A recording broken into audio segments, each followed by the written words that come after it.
Good Monday to all you fine Tesla fans out there. I hope the long weekend treated you well if you're a U.S. listener. Today we have Tesla hiring some key folks, Autopilot 2 plays catch-up, folks at the solar Gigafactory aren't being paid, and apparently the Virginia Automobile Dealers Association is under attack. Here are your Tesla tidbits for November 28th, 2016. We kick things off with some hirings. Electrek reports that Tesla has poached some high-level talent from Microsoft. Andrew Kim, former senior designer for HoloLens and new devices, was hired as lead designer at the design studio in Hawthorne. This certainly gives new fuel to the fire for the thought that Model 3 might be coming with a HUD, but there's two reasons I don't believe this is the case. Firstly, Model 3 is supposed to be all about ease of manufacture, and a HUD certainly doesn't lend itself to that.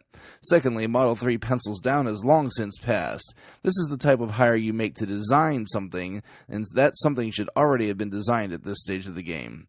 Far more likely is that he's been hired to work on the UI for all cars, not just Model 3. Maybe software version 9 or 10 will feature Mr. Kim's hard work. Sticking with Electrek and sticking with the hiring theme, Tesla has brought on the head of Delphi's Advanced Radar Systems group to do the same at Tesla. Now, you all know already that I am terrible with name pronunciation, so I'm sure this is nowhere close, but I will give it a shot. Duke Vu joined the company last month, bringing quite the impressive list of qualifications with him. Vu had spent the last 2 years as the radar systems lead at Delphi, but before that held a role at Naval Air Systems Command performing the same work, and completed his PhD in electrical engineering from the University of Florida. His LinkedIn profile gives us a snapshot of his ability as well. Quote, "My expertise is in radar waveforms design, clutter estimation modeling and suppression, advanced algorithm for receiver-side processing, MIMO radar architecture, and general detection and estimation via spectral methods. My general interest is in developing ConOps for radar systems and detection and estimation in complex environments." End quote. Welcome aboard to both Mr. Kim and Mr. Vu. We hope to see you both do great things.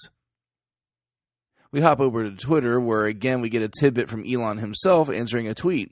Twitter user @EdwardSanchez sent the following to Elon, quote, "Got the Model S with new hardware. Upset that it has all these missing features. No one 8.1 is coming out? Thanks," end quote. Elon responded by saying, quote, "About 3 weeks and it will get rolled out incrementally in monthly releases," end quote.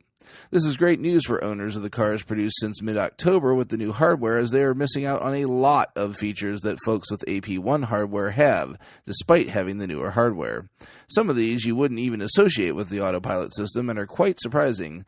This list includes automatic windshield wipers, automatic low-beam headlights, automatic high-beam headlights, auto-dimming touchscreen and instrument cluster, park assist, blind spot detection, forward collision warning, automatic emergency braking, side collision warning, side collision avoidance, lane departure warning, speed assist, traffic-aware cruise control, auto steer, auto lane change, auto park, and summon. It's important to note that 8.1 is being released, but not all of these are being rectified right away. We'll keep an eye out for what's coming and be sure to let everyone know. In a really unfortunate turn of events, workers building the solar Gigafactory in Buffalo will find themselves not being paid for their work, at least not right away. Teslarati reports that the state of New York has taken issue with the way the general contractor was selected for the job, which the state is heavily subsidizing, alleging that state officials were bribed.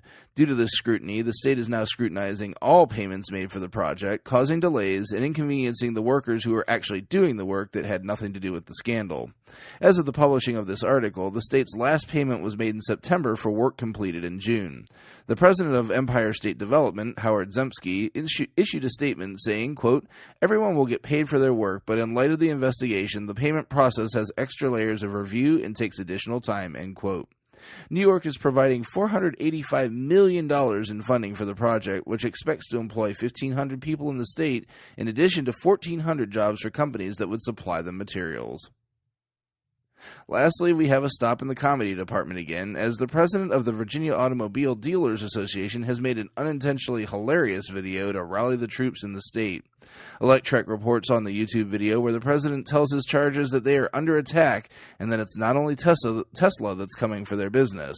Never mind the fact that these dealers don't sell Teslas now, so it's not their business anyhow, and never mind the fact that he doesn't actually say what the importance of the franchise system is, just that it is and that they need to defend it. We all know why they have to defend it, and it's not due to our best interest to be sure, rather to keep their ability to force a middleman into an equation that doesn't require one. Check out the video in full if you'd like a good chuckle. Be sure to check out the links to all of today's full stories in the show description. If you get some value out of the show, please consider supporting me at patreon.com/Tesla Tidbits. Even $0.25 a month would be most appreciated. Thanks as usual to my super patron John Waltower for his support at the $10 plus level. If you have no spare scratch, you can still support the show for free through positive reviews on the major media services where you find the show, and by simply spreading word of the show to other Tesla lovers. If you have feedback for the show, the best way to be heard is to tweet at Tesla Tidbits. Speaking of feedback, it currently is unanimous to switch the show recording schedule, so I'm recording Sunday through Thursday nights, so folks have shows in their feeds waiting for them on Monday through Friday mornings. Or if you're night owls, you'll obviously have access to them sometime between 11 p.m. and 2 a.m. on the previous nights. I'll begin this schedule starting this Sunday, and I thank you for the feedback. That's it for today. Hope to see you back here again tomorrow. Until then, keep it charged and hit the road.